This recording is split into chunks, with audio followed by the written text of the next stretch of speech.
Bismillahirrahmanirrahim. Berikut ini adalah pembahasan tentang hukum orang yang menolak berzakat, tetapi dia tidak mengingkari bahwa yang namanya zakat itu adalah wajib. Nah, selanjutnya ada salah satu hukum yang terkenal, yakni hukum orang yang menolak berzakat, tetapi ia tidak mengingkari bahwa zakat itu hukumnya wajib. Menurut Abu Bakar, hukumnya adalah orang tersebut menjadi murtad. Hal inilah yang pernah ia berlakukan terhadap orang-orang Arab terdahulu yang menolak membayar zakat. Abu Bakar perangi mereka yang menolak dan Abu Bakar menawan anak-anak cucu mereka. Nah, dalam hal ini Umar tidak setuju dengan pendapat Abu Bakar. Untuk itu dia melepas status budak dari mereka. Pendapat Umar inilah yang dibuat pegangan oleh mayoritas para ulama. Ada sebagian ulama yang menganggap kafir orang yang menolak membayar salah satu kewajiban ini, walaupun mereka itu tidak keras kepala mengingkari akan status hukumnya yang wajib.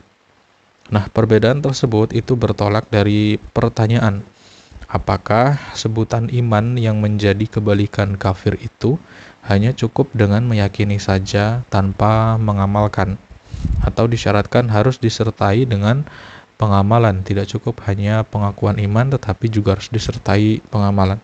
Nah, kata sebagian ulama, di antara syarat iman adalah dia harus disertai dengan pengamalan. Kata sebagian yang lain, pengamalan ini tidak termasuk syarat iman, bahkan sekalipun tanpa mengucapkan kalimat syahadat, asal sudah percaya di dalam hati, maka sudah bisa disebut beriman berdasarkan firman Allah, berdasarkan sabda Nabi, umirtu an uqatilan nas hatta yaqul la ilaha illallah fayu'minu bi, yang artinya aku diperintah supaya memerangi manusia sampai mereka itu katakan bahwa tidak ada Tuhan selain Allah dan percaya kepada Rasulullah. Nah, selain mengucapkan juga harus mengetahui, dan itulah yang disebut termasuk pengamalan. Para ulama yang menyamakan antara perbuatan-perbuatan yang diwajibkan dengan mengucapkan syahadat, mereka mengatakan bahwa semua amal yang diwajibkan itu syarat untuk mengetahui yang berarti iman.